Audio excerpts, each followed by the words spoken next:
Bonjour à tous et merci d'être toujours en direct sur Vision 4. Il s'agit naturellement de la télévision africaine. Nous sommes vendredi. On sera essentiellement relax dans le cadre de nos échanges. De lundi à lundi, Vision 4 émet à partir de Yaoundé. Il s'agit de la télévision africaine. Votre programme Tour d'horizon, c'est tous les jours de lundi à vendredi, 10h30, 11h52 au niveau de l'heure du Cameroun. Les presque 90 minutes les plus intenses en télévision. Une autre manière de faire la télévision. Ils sont présents, ils sont en poste, les dinosaures de l'information. Ils commenteront, ils analyseront, ils décrypteront encore comme d'habitude l'information parue ici et même justement ailleurs. Vos rubriques sont restées intactes, rubriques habituelles. Tout à l'heure, la quintessence de l'information parue en kiosque, exercice favori de Martial Tadé Owona. Le Congossa du jour, une histoire épique et bien épicée vous sera encore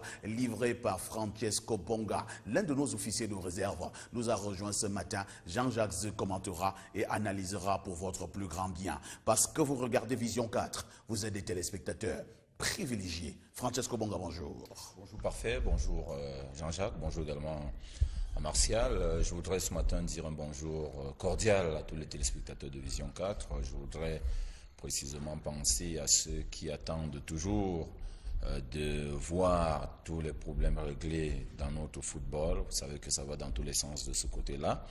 Et les sentences qui ne sont pas respectées et des personnes qui s'autoproclament président et d'autres d'ailleurs qui estiment que pour le moment il n'y a pas de football au Cameroun. De toutes les façons, on espère tout simplement qu'un jour on sortira de cette situation qui commence à trop bien faire et qui met tout un État à genoux sur le plan sportif. Demain, au quartier général à Yaoundé, notamment à la cour d'honneur, se déroulera un grand événement. Les généraux qui ont récemment été nommés par le président de la République prendront officiellement fonction, naturellement. Vision 4 sera au cœur de cet événement pour vous donner toute l'information. Vous nous regardez à partir de Yaoundé, à partir de l'extérieur du pays. Recevez tout simplement nos salutations les plus sincères. Marcel Owona, bonjour. Bonjour, Parfait ici. Bonjour également à Jean-Jacques Zé, bonjour à Francis Bonga. Bonjour à tous ceux qui ont pris la peine de nous regarder depuis la ville de Limbé, depuis la ville de Douala. Et pourquoi pas terminer avec un chaleureux bonjour à l'endroit des évêques du Cameroun.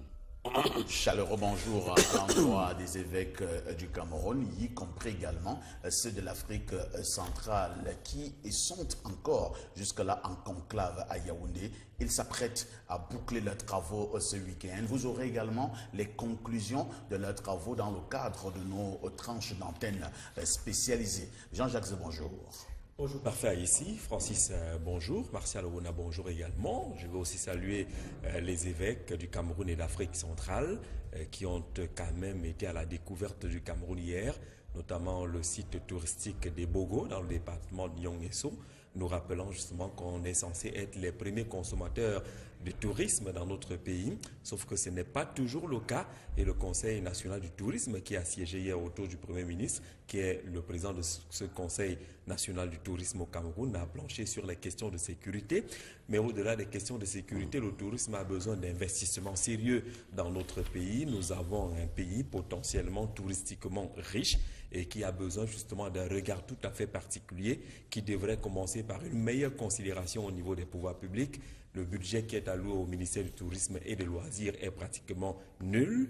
Les sites touristiques qui présentent quand même des visages attrayants sont malheureusement dans l'enclavement. Le cas des sites de Yoyo, les chutes des Komkam et consorts qui ne sont pas valorisés dans notre pays. Le Cameroun peut également lutter contre la crise économique qui nous frappe en valorisant le secteur touristique dans notre pays. Et je pense qu'il y a beaucoup de choses à faire de ce côté-là. Nous allons quand même également dire bonjour ce matin, un chaleureux bonjour d'ailleurs à tous les comploteurs de nos entreprises qui sont toujours là en train de vouloir jeter les pots de banane sur les pieds de leurs collaborateurs. C'est ce que j'appelle la collaboration par embuscade. Donc à tous les collaborateurs qui sont toujours en train... Oui, la collaboration par embuscade. Les collaborateurs d'embuscade. Oui, toujours en train de vouloir montrer que non, le collaborateur ne travaille pas pour pouvoir positionner un tel. J'ai du mépris pour ce genre de petits esprits. Et donc, je dis bonjour à tous ces petits comploteurs. Ce matin, vendredi, on parlera des relations entre les belles filles et leurs belles-mères. Quel est le regard que vous jetez de manière globale sur les relations belles-filles et belle-mère? C'est la problématique qui devra orienter nos échanges ce matin. Martial voulait coller en commentaire sur les comploteurs. Non, non, je ne veux pas parler des comploteurs de l'ombre, hein, ces collaborateurs. Des petits esprits. Non, ce sont même pas des petits esprits. Hein. Ce sont, j'appelle ça des esprits minables. Ce sont des esprits minables. Et vous savez, il y a des personnes qui ne peuvent exister que en faisant ce genre de travail-là. Ah et oui. généralement, c'est des personnes complexées. Lorsque vous avez été surpris de porter une jolie montre comme celle de Jean-Jacques Zé, qui coûte dans les 250 000 francs CFA, vous comprenez que Avant la dévaluation. avant la dévaluation. Hein? Quand vous avez une montre de 250 000 comme celle de Jean-Jacques Zé au bras, vous comprenez que... et que dans votre esprit, vous ne vous étiez jamais préparé à avoir ça, vous êtes surpris. Et vous êtes donc prêt à tout pour maintenir ça. Mais ce n'est pas de ça que je voulais parler. J'avais lu, avant de continuer, Martial, j'avais lu... C'est pas de ça que je veux parler. Attends d'abord, je vous dis d'abord ce que j'avais lu sur les réseaux sociaux. Parce que sur les réseaux sociaux, il n'y a pas que du mauvais. Hein. Il y a par moments aussi du bon. Quelqu'un écrivait que les grands esprits parlent des idées. Les esprits moyens les esprits moyens parlaient, je pense, des phénomènes. Et maintenant, les petits esprits parlaient des hommes, parlaient des gens. Il avait une classification. C'est vrai que normal. Et moi, je voudrais rester dans les idées, parler de l'amélioration des conditions, par exemple, de vie dans tel secteur, comment redynamiser une entreprise. C'est bon. Là, nous sommes en haut, mais quand on parle des hommes, je pense que ce sont des esprits minables. Non, Oui, je voulais souhaiter un joyeux anniversaire à un collègue qui a un an de plus ce matin. Il s'agit de M. Parfait Bissot, qui fête donc son anniversaire aujourd'hui. Il nous enseigne d'ailleurs que tout le monde est invité au partage du gâteau. Mais il a Douala. À Douala. Vous avez un 4x4, monsieur, ici. Le ballon d'or. Mais si on parle d'anniversaire, il y a l'anniversaire également de Satellite FM. Et également aujourd'hui. Ce 14 juillet.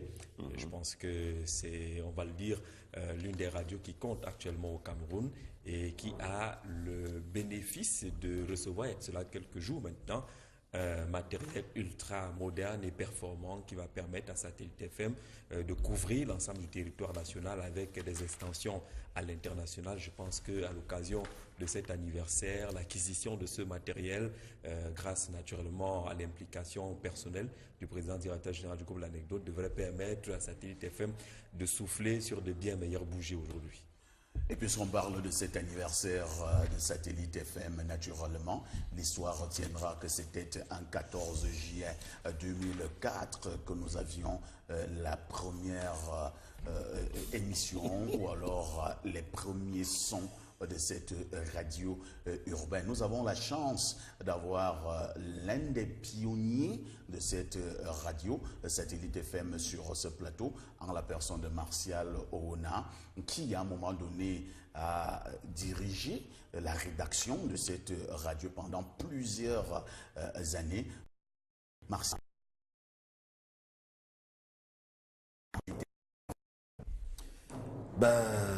Il y en a tellement. Il y en a tellement de souvenirs.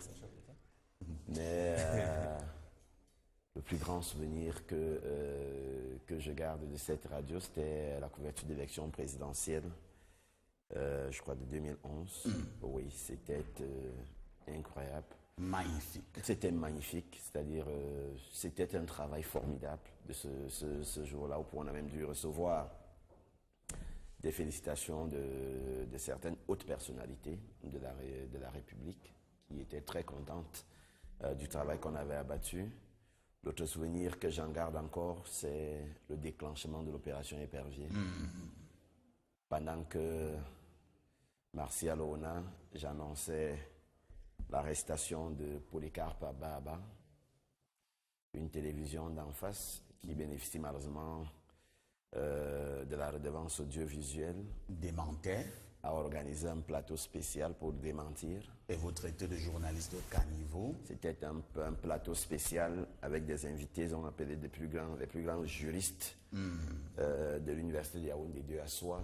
Ils ont invité les plus grands enseignants de journalisme du Cameroun. Ils étaient assis sur un plateau et ils démentaient. Et à l'instant, on leur disait, ah bah, le voici qui est en train d'entrer dans la cellule. Et moi, j'étais sur le terrain. Le voici qui est en train de faire. C'était une très bonne aventure. Vous savez, j'ai l'habitude de dire aux gens, la radio, c'est la passion du journalisme. La radio n'est pas comme la télévision. C'est pas comme la presse écrite. C'est la passion du journalisme. Je pense que la radio, c'est pour les passionnés du métier. Si vous êtes un passionné du métier, faites la radio. Si vous êtes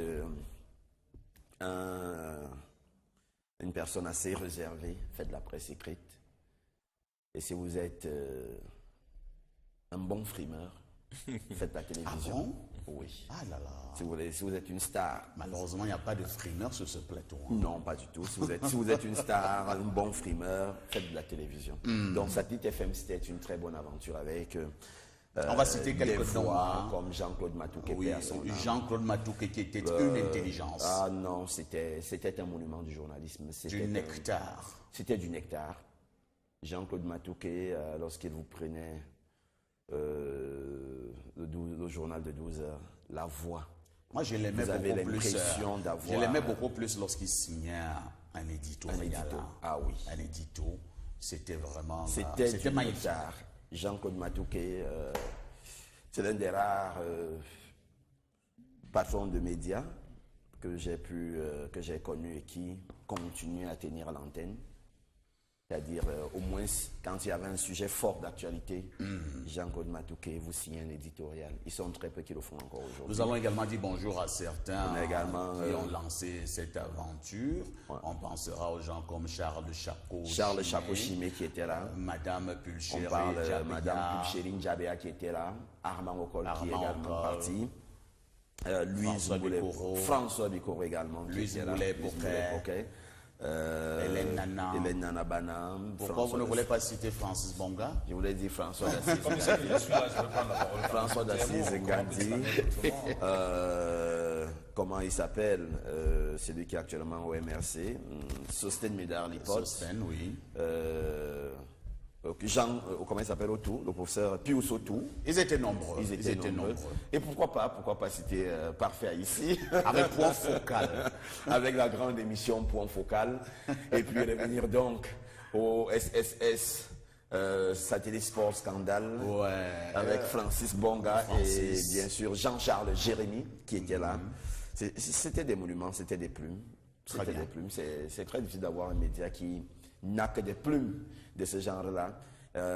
Pourquoi pas penser à Bertin Teguia? Vous savez, c'était du genre, lorsqu'on prenait l'antenne, Pixo Black également, il faut laisser. Adoba.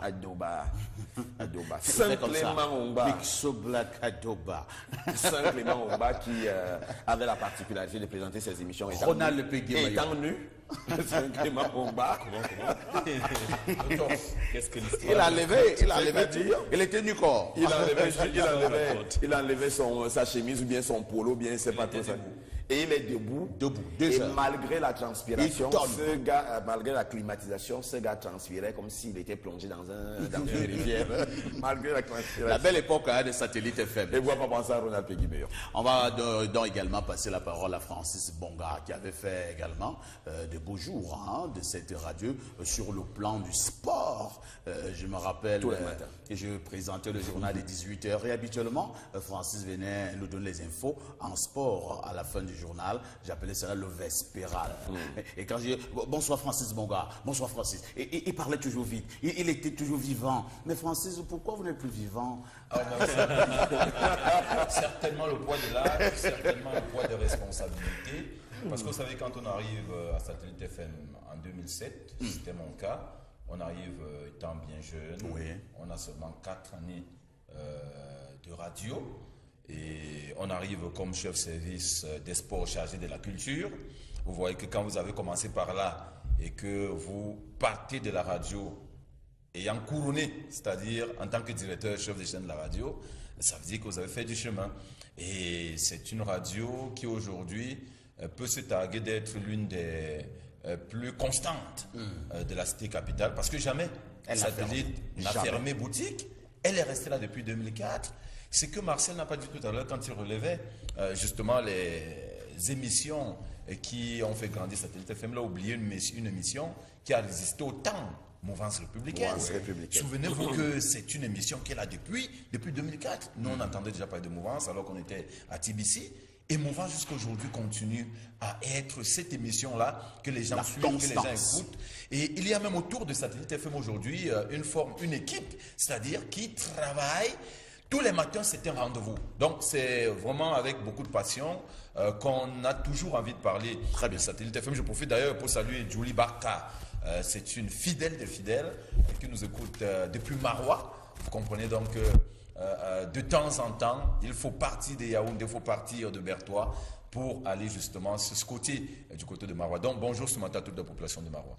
On dira donc également bonjour ce matin au chef de chaîne actuel de Satellite FM. Il s'agit de Madame Perpétue Mumbe Nganomo. Vous aurez ces évocations de cet anniversaire de Satellite FM ce soir au journal de 20h. Tout cela naturellement n'a été possible qu'avec la volonté et la témérité d'un homme. Nous avons nommé Jean-Pierre Amourou Belinga.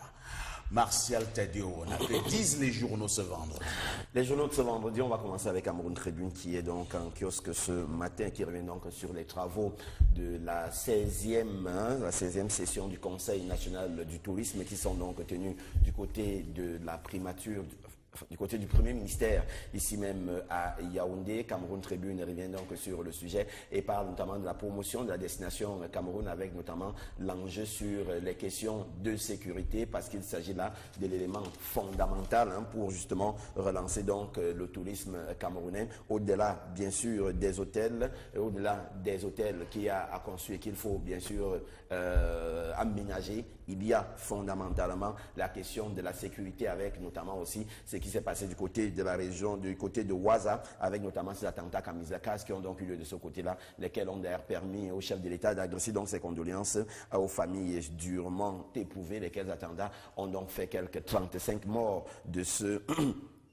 Quelques 14 morts et 35 blessés de ce côté-là. Le jour en parle également aussi, mais le jour, lui, au-delà de Cameroun, croit plutôt savoir qu'il ne s'agit pas de 14, mais plutôt de 16 morts du côté de Ouaza. Le journal d'Aman Mana revient sur cette actualité-là en parlant notamment de ce carnage qui a eu lieu dans la cité touristique. C'était donc en milieu de semaine, avant-hier, mercredi, du côté de Ouaza. Mutation est en kiosque aujourd'hui et revient sur l'église catholique avec un portrait, le portrait d'un homme qui est donc présenté comme étant le symbole de la résistance dans le cadre de l'affaire Monseigneur Bala. Et le journal pose une question fondamentale. Qui est Monseigneur Cléda aujourd'hui, au-delà d'être le président de la conférence épiscopale nationale du Cameroun, au-delà d'être l'archevêque métropolitain de Douala? Le journal essaie donc de nous présenter, de dresser un portrait de cet homme-là qui aujourd'hui a donc décidé de mener donc le combat dans le cadre de l'affaire suicide ou assassinat du prélat Monseigneur Bala. Le journal donne d'ailleurs également aussi la parole à Hubert Monondiana qui se prononce d'ailleurs sur le sujet Monseigneur Bala dans les colonnes du quotidien Mutation. Le quotidien Émergence parle également aussi de cette actualité-là, avec, comme tous les vendredis, un débat qui est ouvert entre 12 experts, lesquels s'expriment d'ailleurs sur le communiqué qui a donc été rendu public par le procureur général près la cour d'appel du centre. Je pose la question de savoir le communiqué en question est-il crédible aujourd'hui face au refus catégorique de l'Église de réceptionner le corps du prélat décidé. Qu'est-ce qu'il y a lieu de faire aujourd'hui? Et justement 5 experts s'affrontent donc sur le sujet. 12 experts s'affrontent donc sur le sujet pour justement se prononcer sur ce communiqué qui a d'ailleurs été rendu public. D'une église à une autre, on parle de l'église évangélique du Cameroun, EEC. On est loin d'être sorti de l'auberge de ce côté-là. Ça continue de bouillonner dans cette crise qui secoue donc l'église évangélique du Cameroun depuis plusieurs mois déjà. Va-t-on s'en sortir finalement? Que faut-il faire? Le journal quotidien L'Épervier en parle ce matin, en précisant d'ailleurs que le président de cette église doit pouvoir démissionner dans les jours qui viennent. Peut-être que cette démission-là pourra donc arranger les problèmes qui minent donc l'église évangélique du Cameroun. On parle avec le devoir des transferts d'argent donc au Cameroun, hein, en parlant notamment d'Orange Money qui s'invite désormais dans le phénomène de l'arnaque avec ces messages, ces SMS de bonus que les uns et les autres reçoivent sur leur téléphone, des SMS de bonus qui malheureusement s'avèrent être une tentative d'arnaque. Et le journal parle notamment d'une intervention sollicitée de la ministre des Postes et Télécommunications, Minette Libomliliken, qui devrait pouvoir se prononcer sur ce sujet-là. Le journal en parle donc dans sa page 3 des apparitions donc de ce jour. Et on termine cette revue de la presse avec notamment deux actualités. Il s'agit de celles concernant donc les prisonniers dits de luxe donc au Cameroun. Hein. Le journal revient justement, le quotidien L'Épervier qui en parle ce matin, revient notamment sur leur train de vie du côté de la prison centrale de Yaoundé. Kondengui, ils sont de plus en plus sollicités, ils reçoivent les demandes d'aide de ceux-là, ils demandent des demandes d'aide plus que des personnes qui sont en liberté. Ils font nommer des Camerounais parfaits à ici, ils font augmenter les grades à certains, à certaines personnes parmi les geôliers. En tout cas, le journal essaie donc de reparler de cette puissance dont continuent de jouir certains détenus de luxe au Cameroun, hein, une puissance qui leur viendrait de leur ancienne position au sein de l'appareil dirigeant donc du Cameroun. Et parlant notamment de l'appareil dirigeant, le hebdomadaire Le Soir revient sur ce qui se passe du côté de la commune d'arrondissement de Yaoundé 6e avec cette demande d'explication qui a été adressée au vice-président de la section RDPC de Yaoundé 6. Le journal est par ailleurs maire de la commune d'arrondissement de Yaoundé 6. Le journal Le hebdomadaire Le Soir nous renseigne aujourd'hui que les caciques du RDPC sont très en colère parce que estime-t-il le délégué, le chef de la délégation permanente du comité départemental du comité central du RDPC pour l'Umfundi, Gilbert Timevuna, aura tout simplement outrepassé ses missions en adressant une demande d'explication au maire Yoki Onana pour indiscipline. Les caciques dans le RDPC sont en colère. On a l'impression que du côté de Yaoundé 6, on n'est pas sorti de l'auberge de toutes les façons. Cela reste donc une actualité à suivre. Je voudrais passer rapidement une fois de plus la parole à Francis Bonga pour... non, il voulait commenter. Comme d'habitude. Francis voulait commenter. Francis ne vous a pas dit qu'il voulait commenter quoi que ce soit. Francis Bonga, le Congo, ça de ce matin.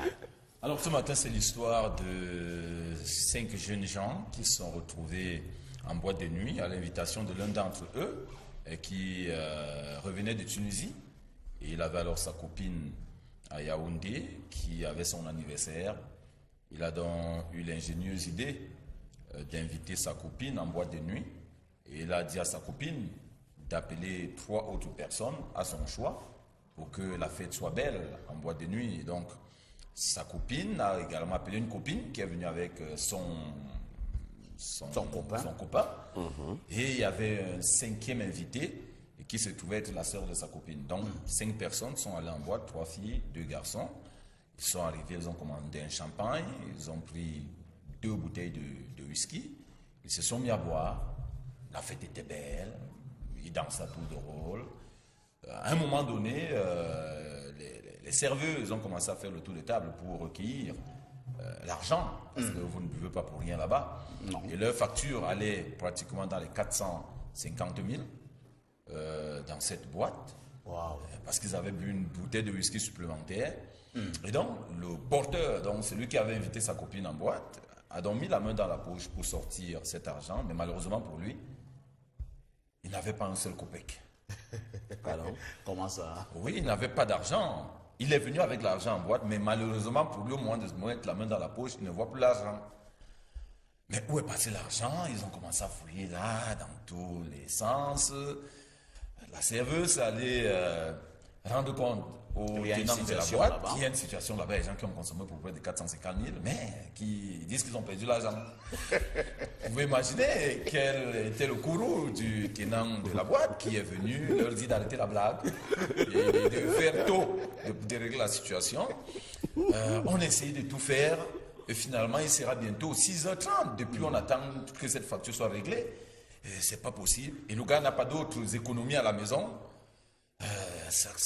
On commence à vouloir appeler la police désormais parce que ça devient une affaire passer à la vitesse supérieure. C'est une affaire de filouterie de boissons en boîte de nuit. Et ça allait très vite. Le tenant, qui est quand même un monsieur suffisamment connu, a donc pu réquisitionner les forces de maintien de l'ordre. On est venu les prendre. Il fallait déjà les amener au poste pour les intimider. Ce n'était plus ça là, en cellule, pour voir si on peut même régler cette affaire lundi. Parce que là, il fallait déjà les intimider au fond. Et quand ils arrivent donc, on les sépare. Les deux garçons de la bande, on les met dans une cellule. Les trois filles, on les met dans la cellule des dames. Sauf que quand ils arrivent en cellule, il faut payer le droit de cellule. Il faut payer le droit de cellule parce que là-bas, vous trouvez des hommes qui sont là depuis 3, 4, 5 jours, ils attendent. Et on les passe donc à la fouille. Et on découvre l'argent qu'on cherchait dans la poche du copain de l'autre fille. Les gars sortent de l'argent et c'était un paquet de 500 000.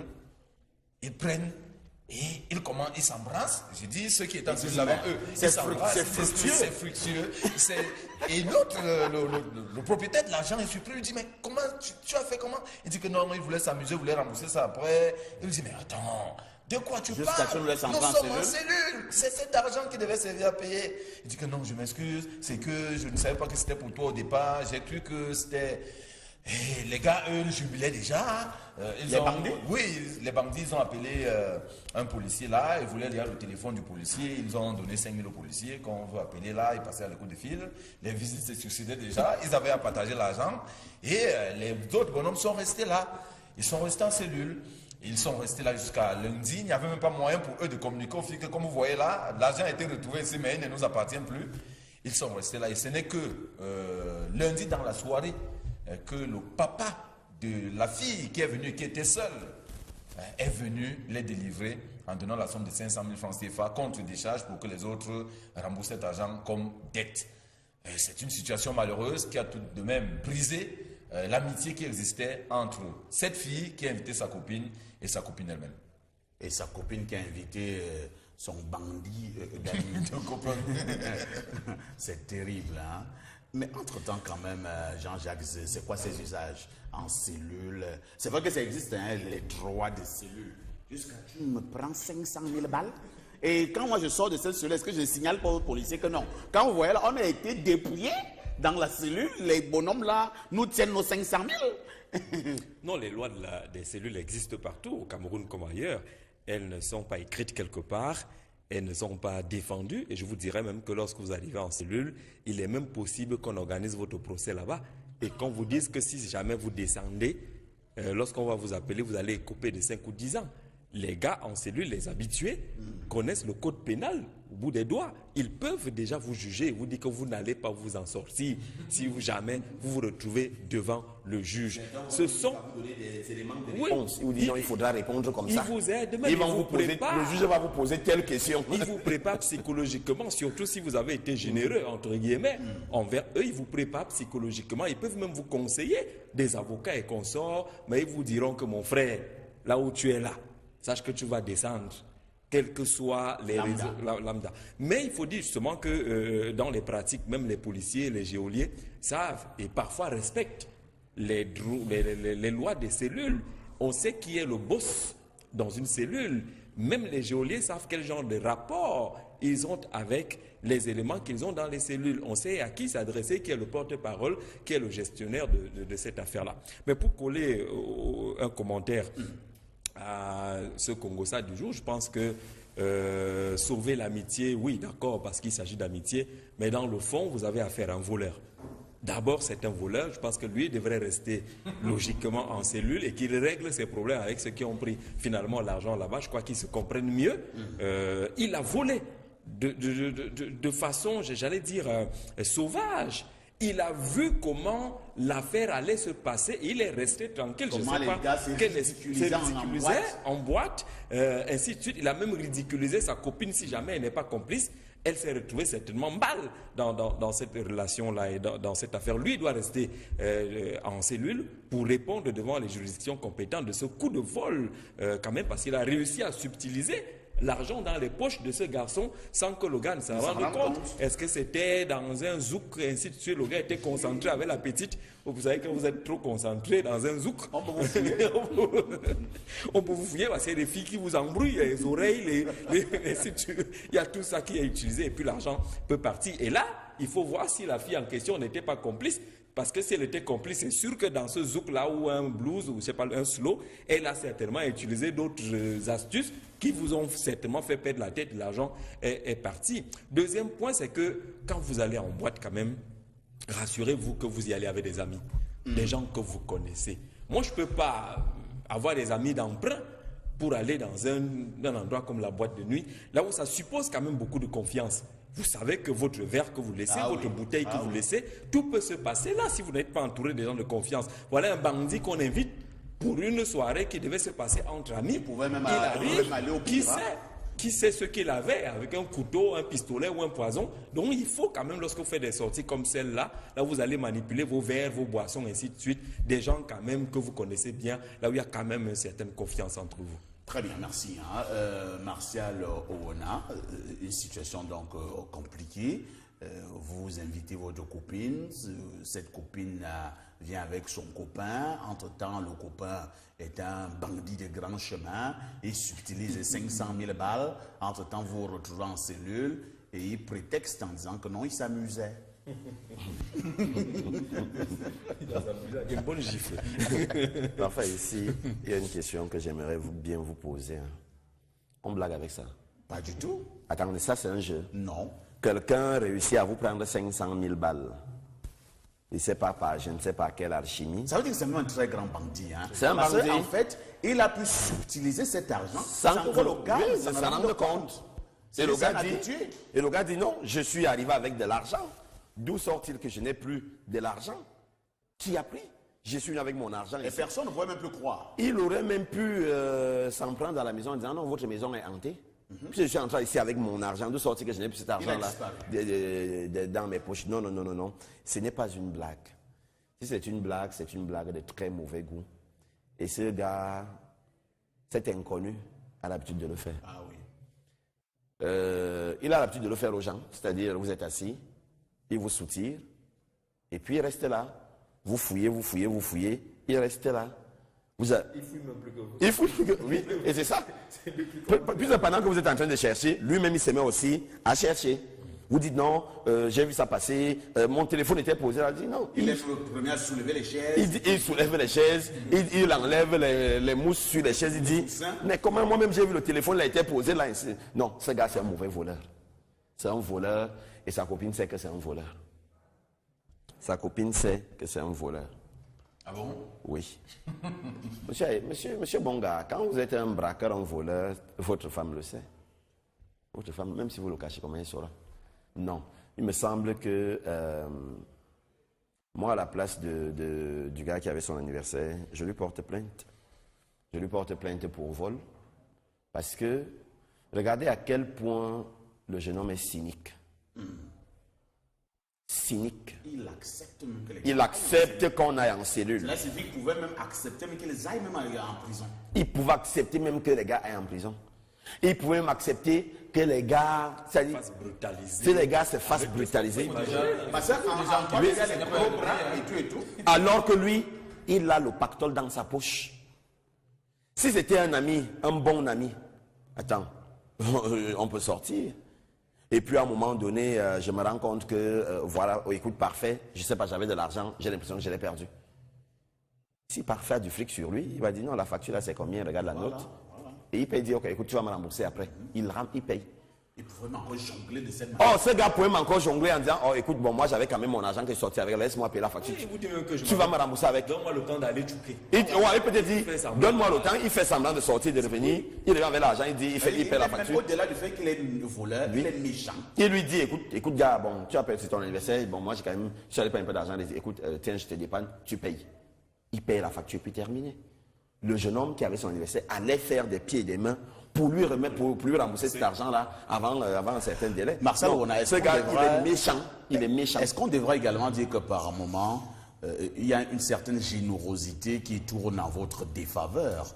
Parce que le garçon, sa copine a un anniversaire, il demande à sa copine de faire venir 3 personnes de son choix, parce qu'il est généreux, parce qu'il veut faire plaisir à sa copine, mais c'est lui finalement qui finit par être ridicule. Malheureusement, Jésus était généreux, Jésus était bon, Jésus avait bon cœur, mais malheureusement, en même temps, c'est les gens que Jésus aidait qui l'ont cloué sur une croix. Dommage. Le chien que tu nourris aujourd'hui peut te mordre un jour. Vous êtes en direct sur Vision 4, la télévision africaine. Le programme, c'est Tour d'Horizon, une affaire des dinosaures, de l'information. Une touche pause s'impose.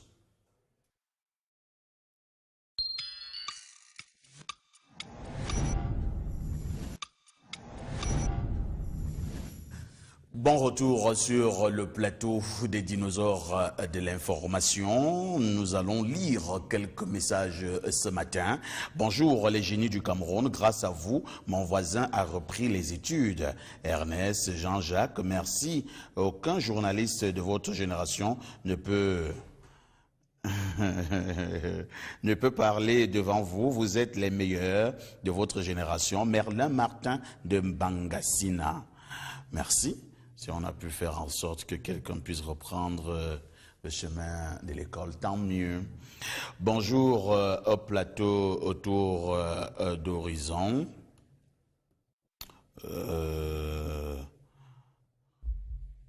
Merci. Autre message, apprenons à payer avant d'être servi. Et quand on a l'argent, on n'a pas d'amis, mais plutôt des profiteurs. C'est signé Joël Kamga. Bonjour à vous, très heureux. Bonjour donc à vous, très heureux de voir l'homme qui est né avant... avec le microphone dans la bouche, Monsieur Jean-Jacques Zeu. Bien des choses à toi. C'est signé Arsène Angouaekele. C'est le cas, Jean-Jacques. Je sais pas. C'est à cette époque. J'ai moins connaissé le micro. Bonjour, parfait. Dis-moi, dans le cadre de l'affaire de la mairie de Yaoundé 6, les conseillers qui ont élu Yukio Nana, tous... je comprends pas ce qu'il veut dire, hein. Quelles sanctions est-ce qu'ils encourent? Je n'en sais rien, vraiment. Moi, je ne suis pas du RDPC. Le RDPC a sa discipline du parti. J'ai dit tout à l'heure que ça là reste apparemment une affaire à suivre. Moi aussi, je la suis, comme tous les autres Camerounais. Alors, c'est une histoire fausse. Tu ne peux pas entrer en cellule avec plus de 10 000 francs parce que la police pose des questions. Non, le problème c'est que quand tu arrives au commissariat, le policier ne te fouille pas de manière superficielle. On regarde si tu as une arme, par exemple. Si tu as un revolver, si tu as une machette, c'est pas moi quoi. Mais je pense que tu peux entrer avec ton agent à la cellule, sauf si toi-même tu préfères le laisser au niveau de... Là, il y a les policiers, la consigne. Bonjour les dinosaures, parfait, j'aime bien Tour d'Horizon, mais toi tu ne lis jamais mes messages. Lovette de Mbangem dans le département du Coupé Mwanengouba. Tu vois donc que si tu avais envoyé un message, il les lit. Tu as passé le temps seulement à tirer mes oreilles. Bonjour les gars, félicitations et surtout beaucoup de courage. Mais, parfait, je voulais vous dire que nous, dans le Mungo, on a notre général. Il fallait que le message ne s'est pas achevé. Bonjour les lions du micro, votre émission n'a pas de volume, on vous entend à peine. François Nkondongo. Ah, François, je n'en sais rien, mais je pense quand même que ça va. Bon. Bonjour les durs, il faut être mignon, avoir une belle tête, être éloquent et frais pour le journalisme en télévision. C'est signé Honoré Dobala. Est-ce que les dinosaures obéissent à ces consignes de mon ami Dobala? Je n'en sais rien. Bonjour les gars, comment Jean-Jacques Zé est là? Martial procède à la revue de la presse. Les téléspectateurs ont des problèmes trop compliqués. Jean-Jacques Zé a sa revue de la presse à 7 heures. À tour d'horizon, nous avons également notre revue de la presse. Et Jean-Jacques ne vous a pas dit que ça le dérange. Jean-Jacques, ça vous dérange? Non. Bonjour les dinosaures de l'information. Un souhait de joyeux anniversaire à ma petite sœur Gouya Yambe Brigitte. C'est quoi? Brigitte qui a 13 ans aujourd'hui. C'est Brigitte. Non, je n'ai jamais rencontré. C'est une américaine. Normalement, elle connaît Marceline, Albertine, Alphonsine. Les prénoms, comment elle connaît? Les Brigitte et tout ça. Non. Ah, Gaël, je connais quand même une Gaël. Hein?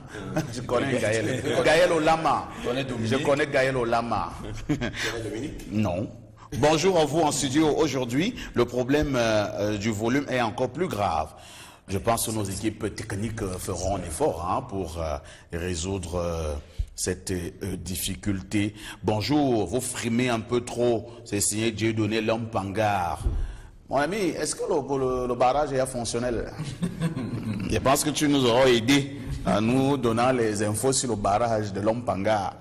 Bonjour à vous, s'il vous plaît, nous vous suivons à peine. Oh là là, ça devient vraiment... Nos amis de la technique essayaient de voir le problème du volume. Autre message, bonjour à vous les grands frères.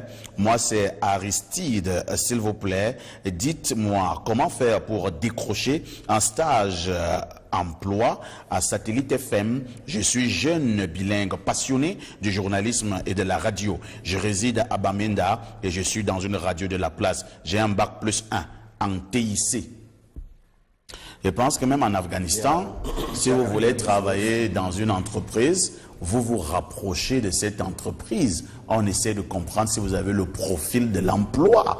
Moi, je ne sais pas pourquoi vous voulez compliquer les choses, mon ami de Bamenda. C'est des choses, et il faut vraiment en parler. Nos jeunes cadets, nos jeunes petits frères, parfois j'ai l'impression qu'ils ne sont pas sérieux. Parfois j'ai l'impression qu'ils blaguent. Parfois vous marchez en route. Quelqu'un vous interpelle. Monsieur Jean-Jacques Zé, excusez-moi, on fait comment pour travailler chez vous? Ça veut dire que tu es un blagueur. Non, c'est comme ça qu'on cherche un emploi. Allez, quelqu'un vous appelle. Comment on fait pour travailler chez vous? Je suis un passionné du métier, je suis ci ou ça. Je dis, monsieur, tu à minuit c'est champ. Il est 3 heures du matin. Ce n'est pas comme ça. Même s'il y avait de la place, je ne peux pas plus te prendre. Je ne peux plus te prendre parce que vous, ce n'est pas possible. Ok, autre message. J'aime beaucoup la télévision. Hein. Il y a des avertis qui nous regardent. Il y a quelqu'un qui dit exactement ce que relevait la citation de tout à l'heure. Il me dit ceci: les grands esprits discutent des idées, les esprits moyens discutent des événements, les petits esprits parlent des autres. Et il dit, c'est Doulel, écrivain français. Beaucoup de courage les gars. Merci frérot de nous donner de manière très claire ce que disait la citation. Salut à tous, juste pour vous signaler qu'il y a un problème de volume. Je pense que nos équipes techniques sont en train de trouver la solution. Bonjour à vous, oui. Bonjour monsieur Aïssi, le son est très bas, oui.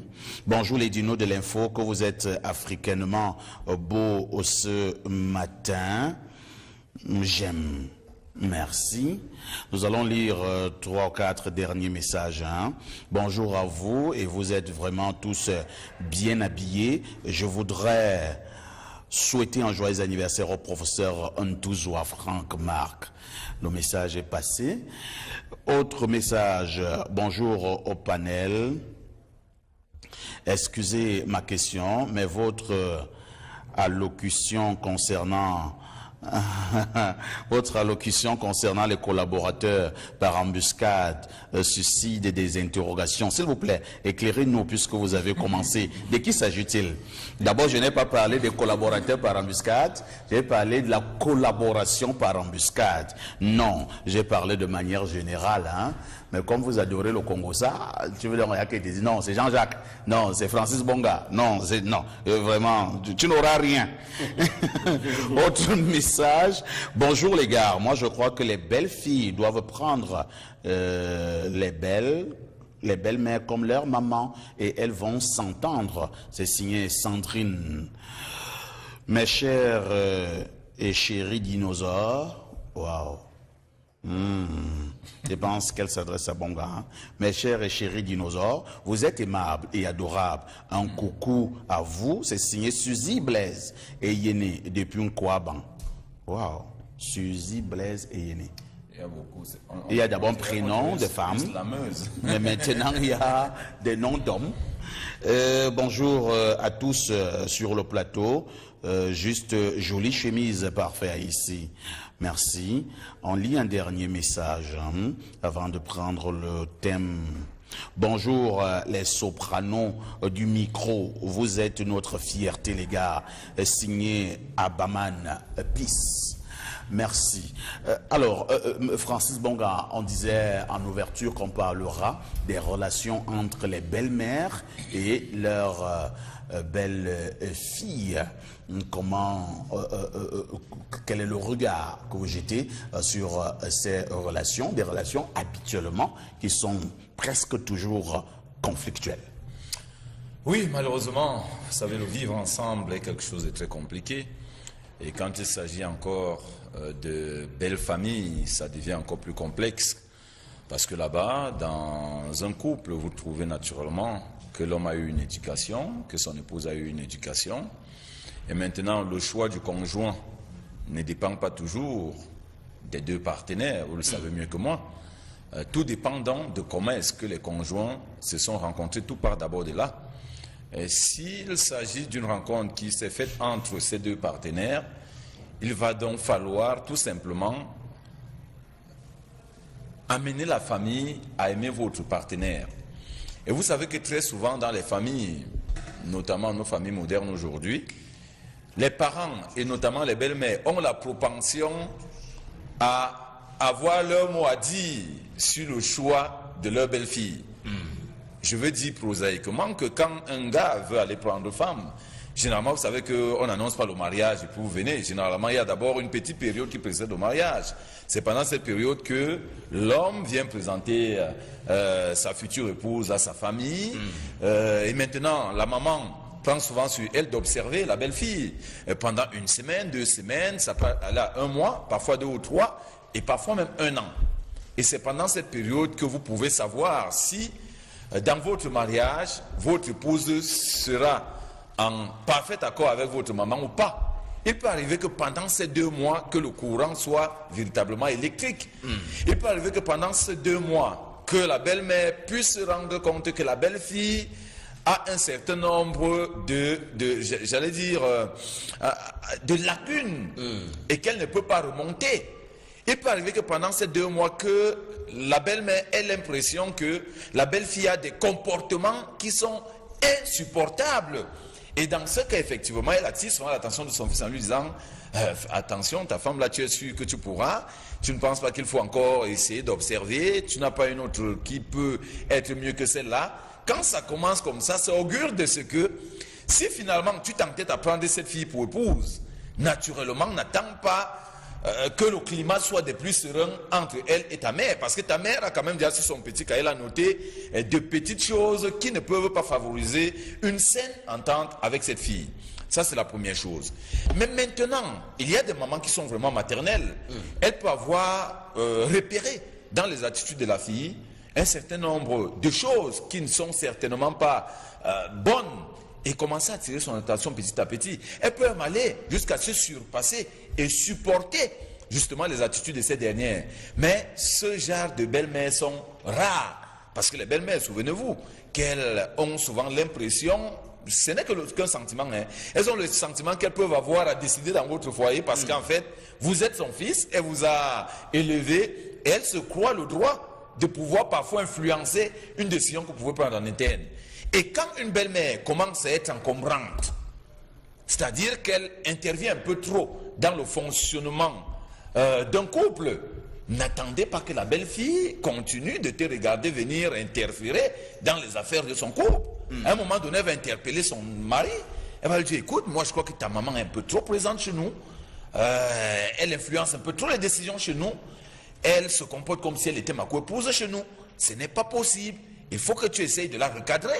Il faut que tu lui dises qu'elle peut rester chez elle. On peut l'aider à distance. Parce que vous savez qu'il y a effectivement les belles-mères qui élisent domicile chez leur fils. C'est-à-dire qu'elle est là de manière permanente, même si elle a sa maison. Le matin, quand elle se lève, elle débarque là. Elle est là. Tu ne sais pas ce qu'elle fait là.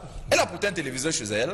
Elle a ses marmites, elle a sa cuisine. Elle vient regarder les séries. Mais elle vient là, elle est assise, et de temps en temps, c'est elle qui interpelle la belle-fille pour dire « Tu ne penses pas que tu dois déjà nettoyer la moire là ?» C'est des attitudes qu'une belle-fille n'accepterait pas. Une belle-fille ne peut pas accepter que tu viennes le lui rappeler tout le temps. Mais il faut dire que dans cette affaire, il y a que la belle-fille doit aussi faire un effort de se comporter d'une certaine manière. Je connais une histoire, c'est pas notre Congo ça, d'un monsieur qui avait la chance d'être banquier. Alors, mais c'était banquier à la plus petite échelle, donc ce n'était pas un patron de banque. Mais vous savez qu'en banque, on s'habille toujours en chemise, cravate et autres. Alors, ce jeune homme, il vivait donc avec une fille qu'il voulait d'ailleurs épouser. Et il se fait que sa maman venait de temps en temps leur rendre visite. Mais elle constatait que quelquefois, le dimanche soir, son fils se retrouve donc à 21h lavant les chemises. Parce qu'il n'a pas une chemise propre pour porter le lundi matin. Oh là là. Alors, elle a observé ça la première semaine qu'elle a passée là. Elle a observé ça la deuxième semaine. Mais je vous dis donc que sa copine, enfin sa future épouse, ne travaillait pas. Donc, elle était à la maison, elle passait la journée à la maison. La maman, qu'est-ce qu'elle a fait? La troisième semaine, elle a commencé à faire la collecte des chemises. Quand son fils a mis les chemises en début de semaine, le mercredi, elle prend les chemises. Elle les lave. Et elle repasse. Et elle repasse. Le dimanche, naturellement, son fils n'a plus de chemise à laver puisqu'il y a les chemises propres pour lundi matin. Sauf que la future épouse a commencé à faire le Congo sale, c'est-à-dire, oh, vraiment, j'espère que sa maman, il va épouser sa maman parce qu'aujourd'hui, elle vient laver les habits. Voyez-vous, est-ce que la maman a mal agi? Non, elle n'a pas mal agi parce qu'en fait, il y avait une situation, c'est que tu ne parviens pas à laver les chemises de ton mari. Et elle estime que c'est pas bien. Peut-être même qu'elle t'a interpellé, tu n'as pas voulu comprendre. Mais elle fait ce qu'il y a lieu de faire. Donc, vraiment, c'est un climat qui doit être un climat de plus serein, un climat de convivialité. Il doit être cordial, mais malheureusement, il y a toujours des obstacles qui se dressent sur le chemin de ces deux parentés-là. Jean-Jacques, quelque part quand même dans cette collaboration belle-mère, belle-fille, est-ce qu'il ne faut pas quand même relever qu'il y a des belles-filles absolument qui ont déjà des préjugés vis-à-vis de leur belle-mère? Elles se comportent un tout petit peu comme si c'était sa coépouse. Elle est à la limite, excuse l'expression, mal élevée envers sa belle-mère. Quelle devrait être l'attitude d'une belle-fille envers sa belle-mère? Déjà, les raisons de base. Si vous avez une belle-fille qui arrive dans la famille avec cette attitude belliqueuse, c'est le résultat de l'éducation qu'elle a reçue. Parce que la belle-mère, il faut la prendre comme une mère. Une mère, c'est quelqu'un avec qui vous allez demander des conseils. Vous restez essentiellement ouvert pour apprendre parce qu'elle a certainement des choses à dire. Mais si vous arrivez avec une attitude guerrière, naturellement les rapports deviennent incandescents. Il est pareil pour la mère. La belle-mère est une mère. Si on entre dans cette relation, belle-fille qui est une fille, belle-mère qui est une mère, la situation ne devrait pas connaître justement des problèmes que nous sommes en train de dénoncer aujourd'hui, parce que dans l'attitude d'une fille, on sait ce qu'elle doit faire, dans l'attitude d'une mère, on sait également ce que la mère doit faire. Et une mère ne peut pas rejeter son enfant, qu'elle ait une attitude belliqueuse ou pas, son rôle, c'est d'éduquer cet enfant. Elle doit également prendre la belle-fille qui arrive contre son enfant et constater que c'est ceux qui a eu des manquements dans son éducation de base se mettent dans le sens justement d'ajouter un plus ou d'améliorer davantage son comportement. Mais non, la guerre, c'est généralement parce qu'il n'y a pas une préparation absolue du mariage. J'aime bien parler de la préparation absolue du mariage qui prend en compte les rapports entre les deux concernés, qui étudient, examinent également l'environnement, c'est-à-dire les proches et autres qui entrent également d'une façon ou d'une autre dans la préparation du mariage. Cette préparation du mariage doit beaucoup être en jeu entre le garçon et sa maman. Savoir que, maman, je suis adulte aujourd'hui, j'ai déjà l'âge de choisir mon épouse, celle qui me convient en fonction de mes critères d'appréciation. Celle qui va arriver, je l'accepte comme elle est. Elle a certainement des défauts à tel niveau ou à tel autre niveau, mais je pense qu'ensemble, on peut réussir à faire d'elle l'épouse parfaite que tu souhaiterais avoir en tant que belle-mère, ainsi de suite. Si le dialogue est bien établi de cette façon-là, je suis sûr que les clashs vont sérieusement diminuer. Dans cette préparation du mariage, il y a les règles de base. Maman, tu es épouse de mon père. Vraiment, occupe-toi de ton père, vous restez dans votre maison. S'il y a des sollicitations, on saura comment gérer. Il n'y a pas de raison que de façon inattendue, selon ta propre volonté, tu t'engages à t'immiscer dans ma vie de couple. Parce que ce qui t'énerve, peut-être moi, ça ne me gêne pas. Il faut que ce soit su. Les choses qui plaisent à maman ne sont pas forcément celles qui me plaisent à moi. C'est un peu ça. Et à partir de ce moment-là, chacun doit jouer son rôle. La maman reste avec les distances qui ont été établies dans la préparation du mariage, en indiquant que voilà comment on va fonctionner et ça doit rester comme ça. Si jamais il y a des observations à faire, tu m'appelles d'abord. On en parle et ensemble on peut trouver une solution, mais ne monte pas en front office. Ne va pas à l'attaque parce que si tu vas à l'abordage, on ne sait jamais ce que ça peut donner. Si le dialogue est bien établi de cette façon-là, on devrait limiter les clashs. Mais il y a dans les couples, dans les familles où il n'y a plus rien à faire. La maman reste dans son coin, la belle-fille reste dans son coin. Et là, il faut savoir justement que le malheureux dans cette affaire, c'est le bonhomme. C'est le bonhomme qui est doublement malheureux dans ces conditions. Si vous êtes sa maman, vous savez qu'est-ce qui lie la tâche à cette fille? Il faut apprendre à faire des sacrifices, à accepter perdre un peu pour le bonheur de votre fils, parce que lui, il ne vous tournera jamais le dos.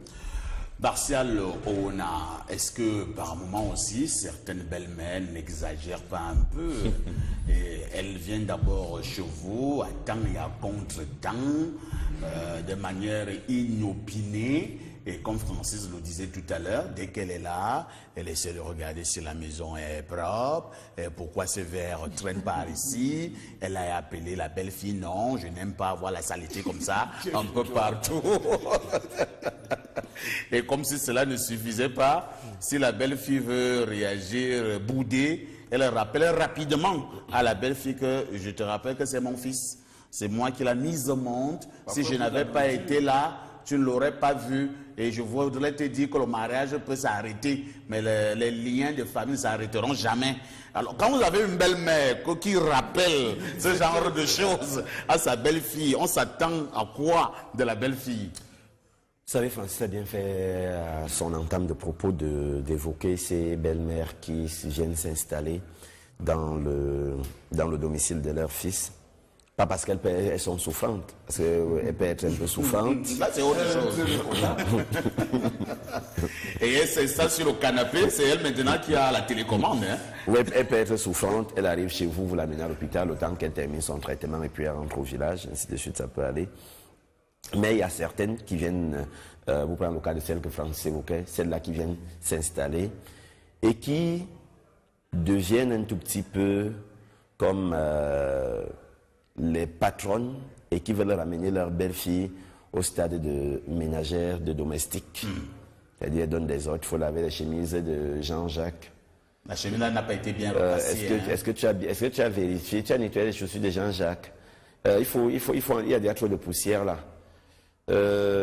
Junior, Va me chercher de l'eau, viens me donner, je veux boire. C'est quelle tenue que tu portes? C'est quelle tenue que tu portes comme ça? Jean-Jacques, t'as pas dit qu'il n'aime pas ça? Est-ce qu'une fille doit mettre une mini-jupe comme ça? Pourquoi tu as mis trop d'huile dans la nourriture? Jean-Jacques n'aime pas. Non, Jean-Jacques ne mange pas ça, il ne faut pas lui préparer ça. Ainsi de suite, et ainsi de suite. Elle devient donc la patronne de la maison et l'épouse légitime qui aura de la peine à accepter ça. Parce qu'au départ, il faut qu'on se le dise, elle va peut-être accepter. Elle va se dire, oui, c'est ma belle-mère, peut-être qu'elle connaît mieux son fils, elle va me donner quelques conseils. Mais à un moment donné, ça deviendra de trop. Elle va devenir envahissante, c'est-à-dire... encombrante. Même pas avant de devenir... Encombrante, même, ça peut dire. Même envahissante, même... Elle va devenir...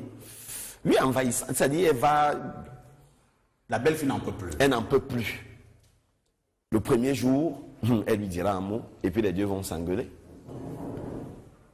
Et quand elle va rentrer, elle va dire à son fils, vraiment, moi, j'ai décidé de partir, voici mon sac. Elle a déjà fait son sac, elle te dit, ta femme est restée me mettre dehors, donc j'attendais que tu viennes pour te dire au revoir. Ta femme est restée me mettre dehors. Et du coup, le pauvre mari est dans une situation très inconfortable où il faut choisir entre sa mère et son épouse. Voilà. Donc, le gars est donc dans cette situation d'embarras là. Mais moi, je connais, c'est une petite histoire, je connais une jeune fille qui a dit à sa belle-mère un jour, ce que tu me fais là, on le fera à ta fille quelque part. Ah oui. Elle lui a dit, maman, ce que tu me fais là, quelqu'un le fera à ta fille. Et c'était comme si elle avait prédit. Parce que je connais ce couple-là jusqu'aujourd'hui. La fille, effectivement, elle a un mariage. Mais cette fille, elle vit un enfer pas possible. Avec sa belle-mère, ses belles-sœurs, ses belles cousines. Bref, elle est dans un enfer pas possible. Et quand la belle-mère veut parler, celle qui lui avait dit, on fera ça à ta fille, lui dit toujours, quand tu me le faisais, tu pensais que c'était quoi? Supporte. Non, pour dire quoi, pour faire plus sérieux, c'est que il me semble que lorsque une jeune fille vient en mariage chez vous, votre premier devoir, c'est de l'accepter comme votre fille. De l'accepter comme votre fille et de vous dire, voilà, parce qu'on dit souvent chez nous, lorsque tu accouches un enfant, tu vas le changer contre une fille. Parce que ton fils va partir, c'est une fille qui viendra. Si tu accouches un garçon, tu l'échangeras avec une fille. Oui, tu accouches une fille, et vice-versa, tu accouches une fille, tu l'échangeras avec un garçon. Ce sont les paroles qu'on aime prononcer lors des mariages, voilà, et des dots. C'est des choses qu'on voudrait, et c'est une manière de dire que les deux familles dont les enfants se sont mariés sont devenues une et une seule famille. Il ne sert à rien, vraiment, les belles mamans là. Pire encore, si le fils travaille à la SNH, ou bien le fils est directeur adjoint de Vision 4 comme Jean-Jacques. Elle dit que merde. Moi j'ai la chance que maman Béatrice. Elle dit que merde. C'est cette fille qui prend tout l'argent. C'est cette fille qui prend tout l'argent de Jean-Jacques. Vraiment, à Jean-Jacques, je ne veux plus de cette fille. Et les problèmes commencent. Non, il faut laisser les enfants en paix. S'il y a un problème, appelez les deux et conseillez-les. C'est comme ça. Comme vos deux enfants. Comme vos deux enfants. Mais si vous vous dites que non, parce que vous avez porté un enfant pendant 9 mois dans votre ventre, vous l'avez élevé, vous avez fait de lui... C'est vrai quand même que j'ai lu aussi quelque part sur toujours les réseaux sociaux, hein, où la maman rappelait à sa belle-fille que je l'ai porté pendant 9 mois. Donc je ne peux pas me parler de cette manière. Sauf qu'elle oublie qu'on l'a aussi porté pendant 9 mois pour faire d'elle ce qu'elle est. Jean-Jacques, ce n'est même pas tout. La belle-fille n'a même pas attendu que le mot tombe. Elle lui a dit, maman, toi tu l'as porté pendant 9 mois. Moi, je le porte tous les jours. Tous les jours.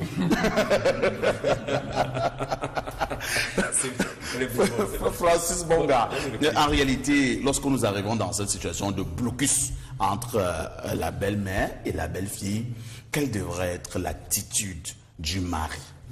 Non, mais je crois que quand vous vous rendez compte que votre maman et votre épouse ne peuvent pas s'entendre, parce qu'on peut justement arriver à conclure que les deux ne peuvent pas s'entendre. Ils ne peuvent jamais collaborer. C'est que vous faites pour avoir la paix. Chacun reste de son côté. Votre belle-mère, votre maman ne se sentirait pas seulement à l'aise qu'elle est sur votre toit. Je dis, je me rends compte qu'il y a une situation comme celle-là, c'est que je fais.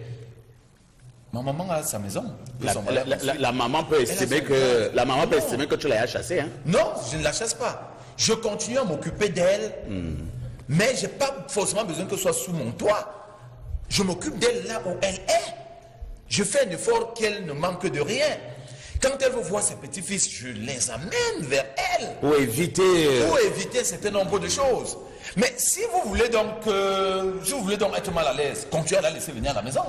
Continuez à la laisser causer avec votre épouse, aller au travail. Vous viendrez trouver un jour qu'elles sont en train de se battre. Parce que vous savez, ce qu'on oublie souvent, c'est que les femmes, qu'elles soient jeunes, vieilles ou, je ne sais pas, adultes, le comportement reste le même. Elles ont toujours cette propension-là à vouloir... le clash. Il faut éviter ça au maximum. Mais ce qu'il faut également ajouter dans cette situation de belle parenté, c'est que très souvent, il y a ce qu'on appelle les entremetteurs. C'est-à-dire qu'à côté de la belle-mère, parce qu'on ne voit que la belle-mère, c'est la face visite de l'iceberg, il peut s'être érigé derrière la belle-mère une cohorte de personnes qui la poussent justement à rendre la vie difficile à la belle-sœur et à la belle-fille. Et ces personnes-là sont pour la plupart du temps les sœurs du mari. Les sœurs du mari. Les belles-sœurs. Qui parfois ont entravé la gorge parce que peut-être leur frère avait laissé tomber l'une de leurs copines au profit de cette fille. Qui peuvent avoir d'autres éléments d'appréciation qui ne leur donnent pas toujours la force d'être en phase avec celle qui est arrivée. Sans cela donc, elles sont le bras séculier de la maman dans le combat que la maman mène avec la belle-fille. Elle pousse donc la maman, donc tu peux laisser ça, faut aller. Et le jour que la maman se fatigue, vous savez ce qui se passe? Non. Vous connaissez les couples où vous entendez que pendant qu'il était au travail, les sœurs de son époux, de son mari, sont venues la tabasser. Les sœurs de son mari sont venues la tabasser. J'ai 2 ou 3 histoires comme ça, bon, elles sont au frigo. C'est-à-dire, les sœurs de son... On l'a tabassé. La raison, c'est quoi? C'est rien. Le genre, elles arrivent là, elles s'introduisent dans la cuisine. C'est de la provocation. C'est de la provocation. Elles se comportent comme si elles étaient chez elles. Elles se trouvent dans la cuisine, elles veulent déjà commencer à mettre les choses au feu. Et la fille qui est la patronne de la maison ne vous laisse pas faire ça. Elle vous dit, mais qu'est-ce que vous faites dans ma cuisine? Qu'est-ce que vous faites dans ma cuisine? Mettez-vous dehors. Et le clash est parti. Elles vont donc bagarrer. Puisqu'elles sont 2 ou 3, elles vont prendre le dessus sur la pauvre mariée. Et quand vous revenez le soir, vous trouvez les dégâts. Parfois, c'est votre épouse qui vous appelle, vous venez en courant, vous trouvez que le forfait a déjà été commis. Donc, il faut maximalement éviter ça. Si vous avez l'impression qu'il n'y a pas d'entente entre votre maman et votre épouse, faites un effort de les éloigner. Que chacun reste dans son coin et vous vous occupez des deux de manière normale. Ok. Oui, allez-y Jean-Jacques. Je pense que oui. Il y a des familles dans lesquelles les sœurs et les mamans ne se sont pas rendues compte du changement, qui pensent toujours que vous restez leur fils et qui peuvent entrer dans votre chambre, se servir, ce qu'ils veulent. Aller dans la marmite de votre épouse. Une fois que vous avez choisi de vivre avec une femme, votre statut a changé. Désormais, le propriétaire de ces choses à la maison, qu'on appelle le ministre de l'Intérieur, c'est votre épouse, et que forcément son avis compte. Vous ne devez plus vous servir chez moi comme par le passé. Moi, j'ai la chance parfaite d'avoir grandi dans une région où les belles-mères sont très différentes. Nos mamans sont essentiellement différentes. Lorsqu'elles viennent chez vous, d'abord, elles vous demandent la permission, et pour la plupart des cas, c'est lorsqu'elles ont des problèmes de santé ou autres. Ou alors, vous allez les chercher en estimant qu'elles ont trop travaillé au champ, elles ont besoin de repos. Quand elles arrivent chez vous, vous trouverez que le petit banc qui est toujours au coin là, c'est son banc. Elle prend toujours, elle s'assoit à côté. C'est vous qui la ramenez pour dire que maman, pourquoi tu t'assois là? Elle dit non, il ne faut pas que j'influence le fonctionnement de ta maison. Et le fonctionnement de ta maison est dirigé par vraies belles-mères. Elles sont toujours dehors et elles ne mettent jamais 2 semaines chez vous. Elle commence à rentrer, elle veut dire partir. Sa plantation, ton père a besoin de moi, ton père, je ne sais pas de quel amour il s'agit encore à leur âge là. Mais elle veut repartir. Ça, c'est la bonne éducation. C'est vrai. Maintenant, il y a la mauvaise éducation qui est essentiellement liée aux novellas. Les films et consorts, les séries, là où la belle-mère va voir sa chambre, elle a vu la patronat s'imposer à gauche ou à droite pour dire que justement je ne peux pas avoir investi pour rien. Je ne sais pas ce qu'elles appellent avoir investi pour rien pour que celle... Quand je l'envoyais à l'école, est-ce que tu étais là? Pourquoi elle vient profiter? Non. Maintenant, ne mettez pas vos enfants dans les difficultés du genre à être obligé à faire de choisir. Ce n'est pas possible. Si vous aimez votre enfant, vous allez aimer son choix. Même si ce choix ne correspond pas à vos critères essentiels, contentez-vous de ces critères qui correspondent à votre fils, parce que c'est d'abord de son bonheur qu'il s'agit. Si tu mets ton enfant mal à l'aise, tu ne sais pas quel genre de fourmi tu as déclenché du côté également de ta femme et de la famille de ta femme, parce que eux aussi, ils n'accepteraient pas que leurs filles viennent vivre la guerre déclenchée par votre maman. Ça devient, au lieu d'une union de deux familles, ça devient des bagarres, des guerres de tranchées entre deux familles. Et, comme je le disais, le plus malheureux dans cette affaire sera votre fils. Le plus malheureux dans cette affaire sera votre fils. Chacun aura encore 30 secondes ou une minute pour dire un mot. Alors finalement, Martial Oona, dans cet imbroglio, dans ce blocus auquel nous assistons de temps en temps, est-ce qu'il peut quand même arriver que le fils arrive à dire aussi à la maman, à sa propre mère, que non maman, tu exagères? Quand ça ne va pas, vous appelez votre maman à côté. Vous n'avez pas besoin de lui dire ça devant votre épouse. Parce qu'en le disant devant votre épouse, ce sera une manière de dire à votre épouse qu'elle également, elle peut le dire à sa belle-mère. Il faut éviter de l'humilier. Elle également, elle peut le dire à sa belle-mère, ce qui n'est pas très bien. Parce qu'il me semble que lorsqu'il y a une décision forte à prendre, il faudrait bien que ce soit l'homme qui, après avoir discuté avec la femme, que ce soit lui qui parle. Là, chez nous, chez les Bantous, on dit que c'est l'homme qui parle dehors. Ce n'est pas la femme qui vient parler dans la cour avec une canne ou bien un chasse-mouche en main. Non, vous appelez votre maman de côté, vous lui dites, écoute maman, il faudrait que tu comprennes que j'ai fait un choix. C'est cette dame. Quand il y a un souci, je ne voudrais pas que tu essaies de la mettre mal à l'aise. S'il y a un souci, viens me voir, viens me le dire à moi. Je ne voudrais pas que tu la mettes mal à l'aise parce que ce que tu lui fais là, moi également, j'ai des sœurs, je ne voudrais pas que quelqu'un aille leur faire la même chose quand elles iront en mariage. C'est de ça qu'il s'agit, premièrement. Mais la belle, ta mère va dire que tu es dans le tobassi, hein? Oui. Si tu lui tiens ça elle va dire que j'étais sûr. Elle va dire que j'étais sûr. J'avais bien dit que Nathalie s'y pratique. Et j'ai dit que Nathalie s'y passe autant à aller chez Corcotonga. Elle passe autant à faire ceci. Pour aller t'envoûter. Non. Non, il y a une chose qui est certaine. Ce genre de problème. Genre des problèmes que les filles ont dans les belles familles avec leur belle-mère. Généralement, ces problèmes viennent des familles où vous avez une bande de filles-mères qui n'ont pas pu aller en mariage. Ah bon? Oui. Elles ont tourné dans toutes les boîtes de nuit de Yaoundé, de Douala. Si vous avez une bande de sœurs, lorsque vous avez une bande de sœurs, filles-mères qui n'arrivent même pas à aller en concubinage, qui n'arrivent même pas à aller, comme on dit, viens, on reste avec un homme, et qui sont là, qui tournent à la maison avec votre maman au quotidien, même si vous allez habiter Paris, elles vont commencer donc à mettre le feu, comme on dit, comme les sous-marins. Elles vont fonctionner comme des sous-marins et votre mère sera obligée d'obéir. Parce que ce sera une bande de femmes qui estiment que lorsque Jean-Jacques Zeu était seul, il nous donnait souvent 100 000 francs chaque fin du mois et il achetait un sac de riz. Maintenant, il donne à peine 25 000. Maintenant, quand tu demandes, même il te dit, je n'ai pas l'argent. Comment est-ce possible? Et il est arrogant. Ou bien il est arrogant et vous dit, non, je n'ai pas. Vraiment, ou bien il dit, allez voir ça avec Nathalie. On dit, donc c'est Nathalie qui gère déjà l'argent de notre frère.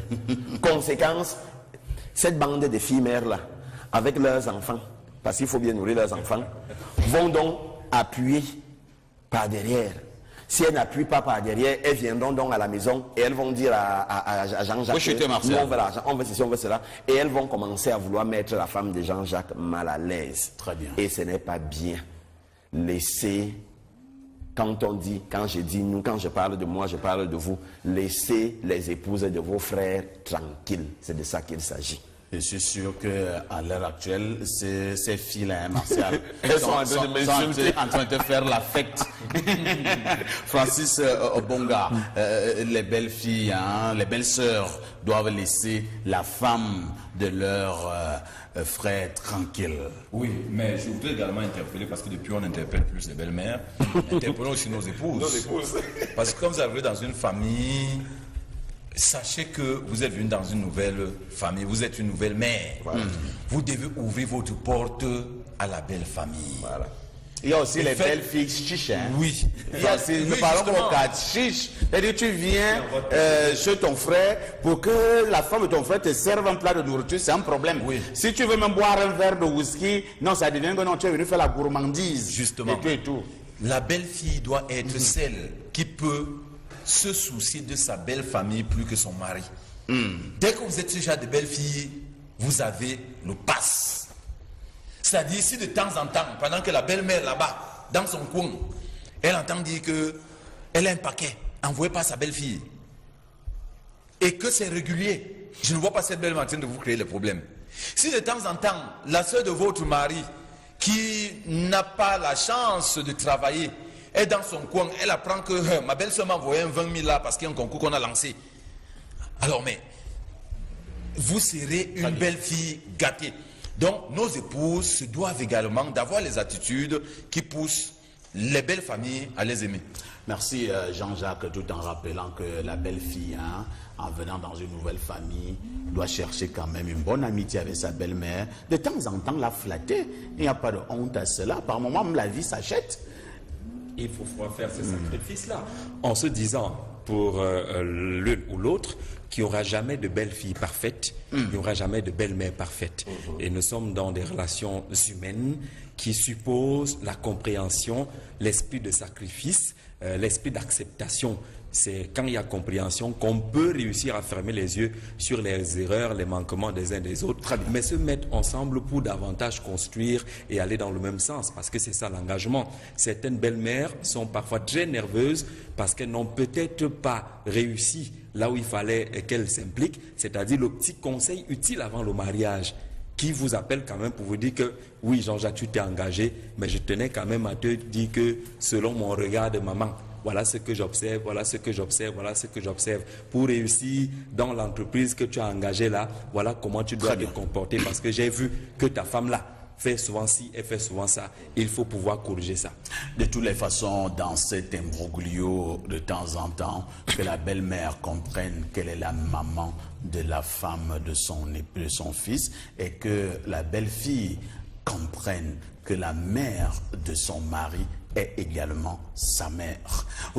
Sidoine Moncam tout à l'heure dans le cadre du journal de 12h. Jean-Jacques Zeu reprendra l'exercice ce soir à partir de 20h. À partir de 16h, le journal en anglais. 16h30, retrouvez Actu Plus. 15h30, Kapeski, le faiseur des stars, vous donne rendez-vous dans Play. Demain, 11h, rediffusion de Arrêt Majeur. Toujours demain, 21h, retrouvez Panafritude avec Francis Bonga. Dimanche, 11h, Club d'élite. Toujours dimanche, 21h, retrouvez Dimanche des Lions. Quant à moi, je vous donne rendez-vous ce week-end pour le journal de 20h. Agréable des programmes sur Vision 4.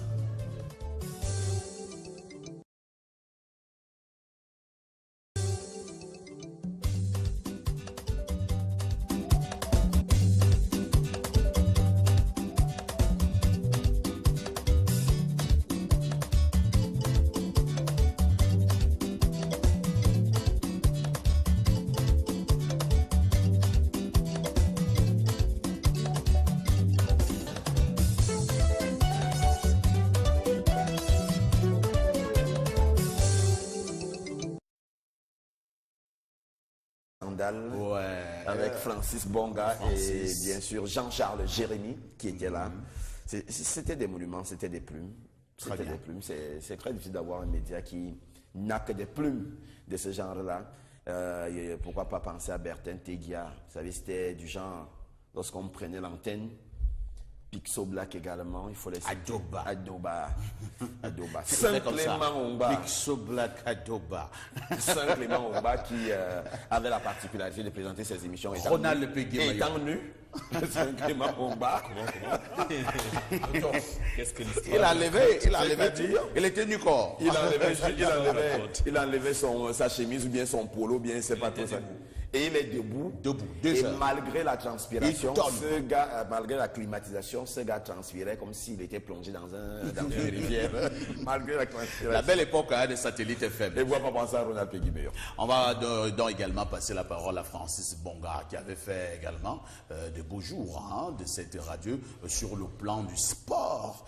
Je me rappelle que je présentais le journal des 18h et habituellement, Francis venait nous donner les infos en sport à la fin du journal. J'appelais cela le vespéral. Et quand je dis bonsoir Francis Bonga, bonsoir Francis, et il parlait toujours vite, il était toujours vivant. Mais Francis, pourquoi vous n'êtes plus vivant? Certainement le poids de l'âge, certainement le poids des responsabilités. Parce que vous savez, quand on arrive à Satellite FM en 2007, c'était mon cas, on arrive étant bien jeune, on a seulement 4 années de radio et on arrive comme chef service des sports chargé de la culture. Vous voyez que quand vous avez commencé par là et que vous partez de la radio ayant couronné, c'est-à-dire en tant que directeur chef de chaîne de la radio, ça veut dire que vous avez fait du chemin. Et c'est une radio qui aujourd'hui peut se targuer d'être l'une des plus constantes de la cité capitale, parce que jamais Satellite n'a fermé boutique. Elle est restée là depuis 2004. C'est que Marcel n'a pas dit tout à l'heure quand il relevait justement les émissions qui ont fait grandir Satellite FM. Il a oublié une émission qui a résisté au temps. Mouvance républicaine. Souvenez-vous que c'est une émission qui est là depuis 2004. Nous, on entendait déjà parler de Mouvance alors qu'on était à TBC. Et Mouvance, jusqu'à aujourd'hui, continue à être cette émission-là que les gens suivent, que les gens écoutent. Et il y a même autour de Satellite FM aujourd'hui une équipe, c'est-à-dire qui travaille. Tous les matins, c'est un rendez-vous. Donc, c'est vraiment avec beaucoup de passion qu'on a toujours envie de parler de Satellite FM. Je profite d'ailleurs pour saluer Julie Barka. C'est une fidèle des fidèles qui nous écoute depuis Marois. Vous comprenez donc de temps en temps, il faut partir de Yaoundé, il faut partir de Bertois pour aller justement sur ce côté, du côté de Marois. Donc bonjour ce matin à toute la population de Marois. On dira donc également bonjour ce matin au chef de chaîne actuel de Satellite FM. Il s'agit de Madame Perpétue Mumbe Nganomo. Vous aurez ces évocations de cet anniversaire de Satellite FM ce soir au journal de 20h. Tout cela naturellement n'a été possible qu'avec la volonté et la témérité d'un homme. Nous avons nommé Jean-Pierre Amourou Belinga. Martial Tadeo, on a fait 10 les journaux ce vendredi. Les journaux de ce vendredi, on va commencer avec Cameroun Tribune qui est donc en kiosque ce matin, qui revient donc sur les travaux de la 16e session du Conseil national du tourisme qui sont donc tenus du côté de la primature, du côté du Premier ministère, ici même à Yaoundé. Cameroun Tribune revient donc sur le sujet et parle notamment de la promotion de la destination Cameroun avec notamment l'enjeu sur les questions de sécurité parce qu'il s'agit là de l'élément fondamental pour justement relancer donc le tourisme camerounais au-delà bien sûr des hôtels, au-delà des hôtels qu'il y a à construire, qu'il faut bien sûr aménager. Il y a fondamentalement la question de la sécurité avec notamment aussi ce qui s'est passé du côté de la région, du côté de Ouaza, avec notamment ces attentats Kamizakas qui ont donc eu lieu de ce côté-là, lesquels ont d'ailleurs permis au chef de l'État d'adresser donc ses condoléances aux familles durement éprouvées, lesquels attentats ont donc fait quelques 35 morts de ce... Quelques 14 morts et 35 blessés de ce côté-là. Le jour en parle également aussi.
Bonjour à tous et merci d'être toujours en direct sur Vision 4. Il s'agit naturellement de la télévision africaine. Nous sommes vendredi. On sera essentiellement relax dans le cadre de nos échanges. De lundi à lundi, Vision 4 émet à partir de Yaoundé. Il s'agit de la télévision africaine. Votre programme Tour d'horizon, c'est tous les jours de lundi à vendredi, 10h30, 11h52 au niveau de l'heure du Cameroun. Les presque 90 minutes les plus intenses en télévision. Une autre manière de faire la télévision. Ils sont présents, ils sont en poste, les dinosaures de l'information. Ils commenteront, ils analyseront, ils décrypteront encore comme d'habitude l'information parue ici et même justement ailleurs. Vos rubriques sont restées intactes, rubriques habituelles. Tout à l'heure, la quintessence de l'information parue en kiosque, exercice favori de Martial Tadé Oona. Le Congossa du jour, une histoire épique et bien épicée vous sera encore livrée par Francesco Bonga. L'un de nos officiers de réserve nous a rejoint ce matin. Jean-Jacques Zé commentera et analysera pour votre plus grand bien. Parce que vous regardez Vision 4, vous êtes des téléspectateurs privilégiés. Francesco Bonga, bonjour. Bonjour Parfait, bonjour Jean-Jacques, bonjour également à Martial. Je voudrais ce matin dire un bonjour cordial à tous les téléspectateurs de Vision 4. Je voudrais précisément penser à ceux qui attendent toujours de voir tous les problèmes réglés dans notre football. Vous savez que ça va dans tous les sens de ce côté-là. Et les sentences qui ne sont pas respectées et des personnes qui s'autoproclament président et d'autres d'ailleurs qui estiment que pour le moment il n'y a pas de football au Cameroun. De toutes les façons, on espère tout simplement qu'un jour on sortira de cette situation qui commence à trop bien faire et qui met tout un État à genoux sur le plan sportif.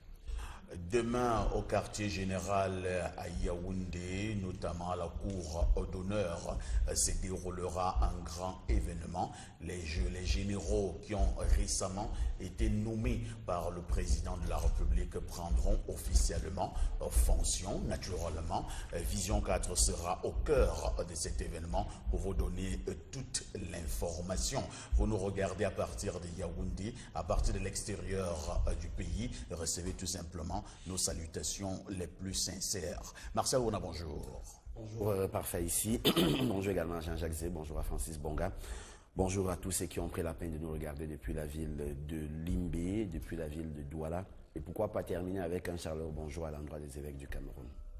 Chaleureux bonjour à l'endroit des évêques du Cameroun, y compris également ceux de l'Afrique centrale qui sont encore jusque-là en conclave à Yaoundé. Ils s'apprêtent à boucler leurs travaux ce week-end. Vous aurez également les conclusions de leurs travaux dans le cadre de nos tranches d'antenne spécialisées. Jean-Jacques, bonjour. Bonjour Parfait ici, Francis, bonjour, Martial Ouna, bonjour également. Je veux aussi saluer les évêques du Cameroun et d'Afrique centrale qui ont quand même été à la découverte du Cameroun hier, notamment le site touristique des Bogo dans le département de Nyong-Esso. Nous rappelons justement qu'on est censé être les premiers consommateurs de tourisme dans notre pays, sauf que ce n'est pas toujours le cas. Et le Conseil national du tourisme qui a siégé hier autour du Premier ministre, qui est le président de ce Conseil national du tourisme au Cameroun, a planché sur les questions de sécurité.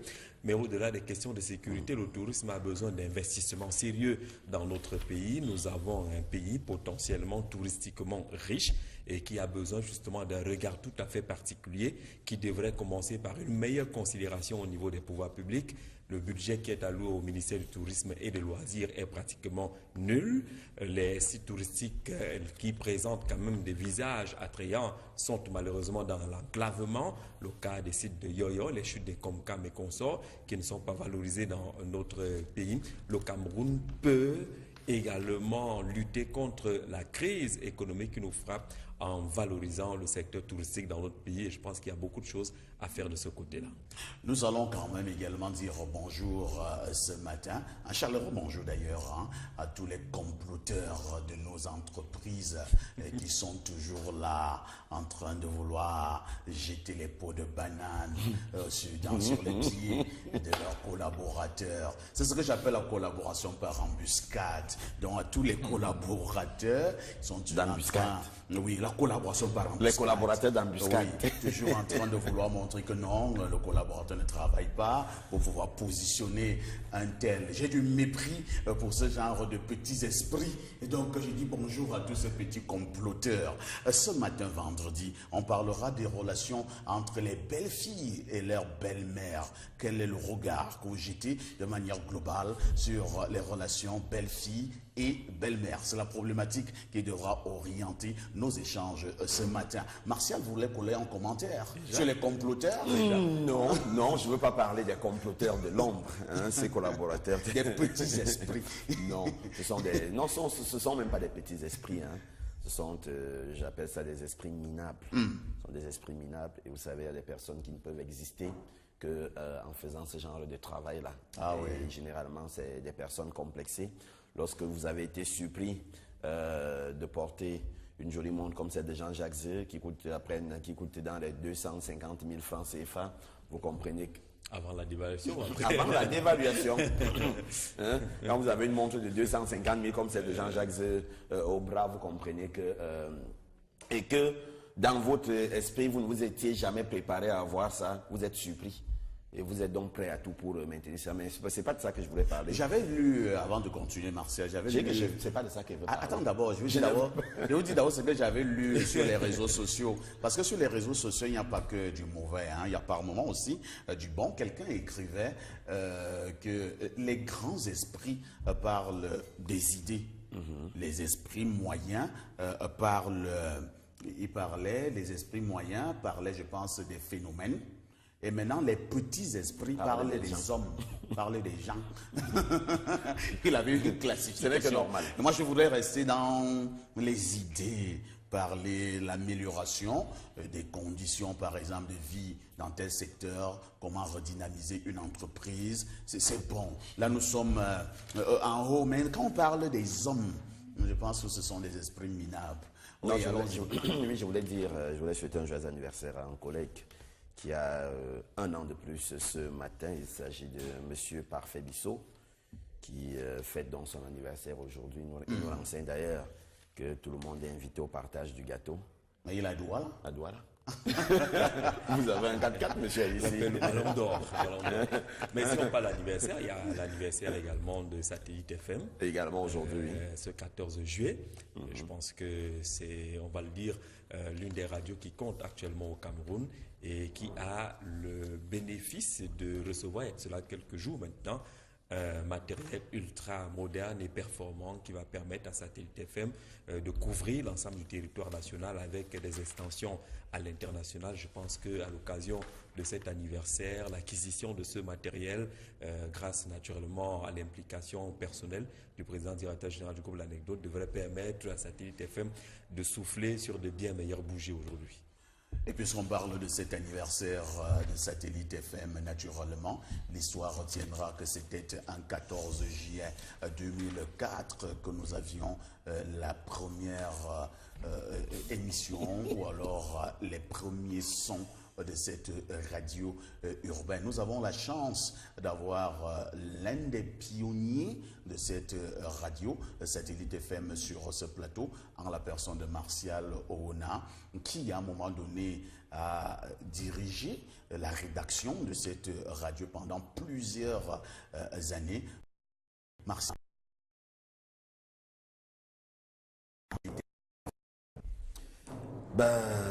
Il y en a tellement. Il y en a tellement de souvenirs. Mais le plus grand souvenir que je garde de cette radio, c'était la couverture d'élection présidentielle, je crois de 2011. Oui, c'était incroyable. Magnifique. C'était magnifique, c'est-à-dire c'était un travail formidable de ce jour-là, où on a même dû recevoir des félicitations de certaines hautes personnalités de la République qui étaient très contentes du travail qu'on avait abattu. L'autre souvenir que j'en garde encore, c'est le déclenchement de l'opération Épervier. Pendant que Martial Oona, j'annonçais l'arrestation de Polycarpe Baba, une télévision d'en face qui bénéficie malheureusement de la redevance audiovisuelle Démentait. a organisé un plateau spécial pour démentir. Et vous traitez de journaliste caniveau. C'était un plateau spécial avec des invités, ils ont appelé les plus grands juristes de l'Université de Yaoundé 2 à Soie. Ils ont invité les plus grands enseignants de journalisme du Cameroun. Ils étaient assis sur un plateau et ils démentaient. Et à l'instant, on leur disait, ah bah, voici qui est en train d'entrer dans la cellule. Et moi, j'étais sur le terrain. Le voici qui est en train de faire. Urbain, c'était une très bonne aventure. Vous savez, j'ai l'habitude de dire aux gens, la radio, c'est la passion du journalisme. La radio n'est pas comme la télévision.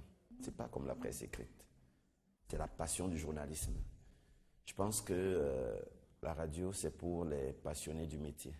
Si vous êtes un passionné du métier, faites la radio. Si vous êtes une personne assez réservée, faites la presse écrite.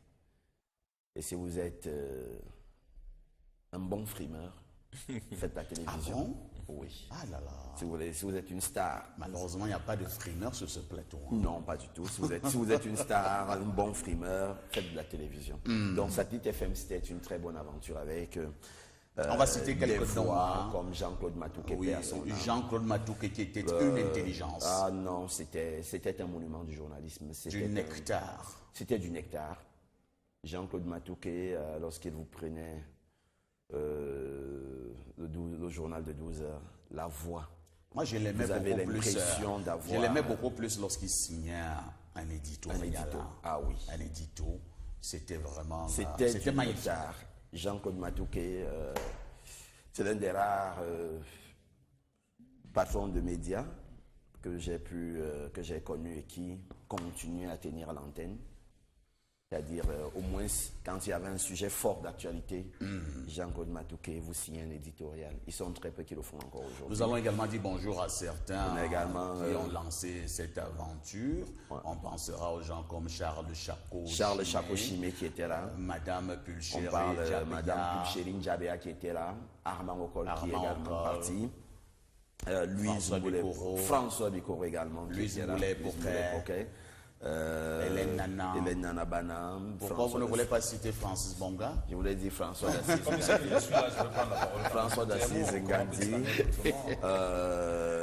Comment il s'appelle? Celui qui est actuellement au MRC. Sosten Médard-Lipote. Sosten, oui.